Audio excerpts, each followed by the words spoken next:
reporting there. Well, they're using the word intifada again on the West Bank and in Israel. Attacks by Palestinians on Israeli Jews have increased in recent days, from the sporadic to the frequent. The first intifada ran from 1987 to 1993 and mainly consisted of young people throwing stones and Molotov cocktails at Israeli troops. The second intifada ran from 2000 to 2003 and involved suicide bombings and gun battles. Is the current wave of violence a third intifada? Well, today was labelled a day of rage by Palestinian groups.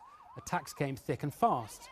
This was the scene in central Jerusalem, where a Palestinian ran his car into a queue at a bus stop, crushing some bystanders, attacking others with a meat cleaver. In a separate attack, a 60-year-old rabbi was killed while riding a bus. He was buried by his grieving community shortly afterwards. Anger is building in Gaza and on the West Bank, where parts of Bethlehem have resembled a battleground. Just before we came on air, I spoke to the BBC's Middle East editor, Jeremy Bowen, and I asked him if these Palestinian attacks are just the work of individuals or if there's something more organised going on. There's obviously a lot of people talking about what's going on. Everybody is aware of what's happening. It doesn't seem to be organised. And I think the seemingly random nature of it is a major reason why the Israelis are finding it hard to combat it, to come up with an answer. I mean, what about average opinion in the Palestinian communities? Do they feel these are heroes, or do they feel these people are just stirring up trouble inappropriately? What is the mood? I think there's a lot of worry, actually, about where this is going.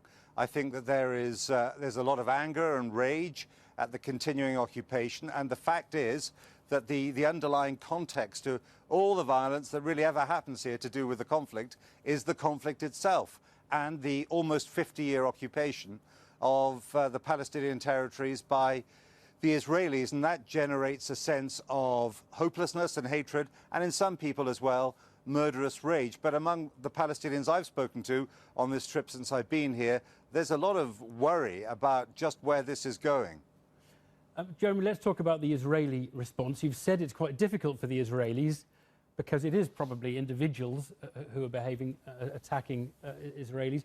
What do you see the Israeli response as being? They've been meeting tonight, haven't they?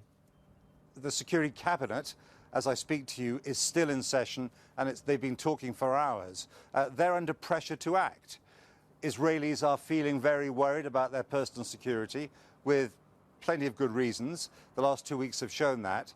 But also they know that from their allies, from the Americans and from others, they'll be under pressure not to do anything that seems to make the situation much worse. The British have put out a statement today saying that, condemning, of course, the Palestinian attacks, but also saying to the Israelis, show restraint in terms of dealing with demonstrations, because there have been a lot of people killed as well, including children, on the Palestinian side, as the Israelis move to respond to the kind of things that have been going on. Jeremy, thank you very much.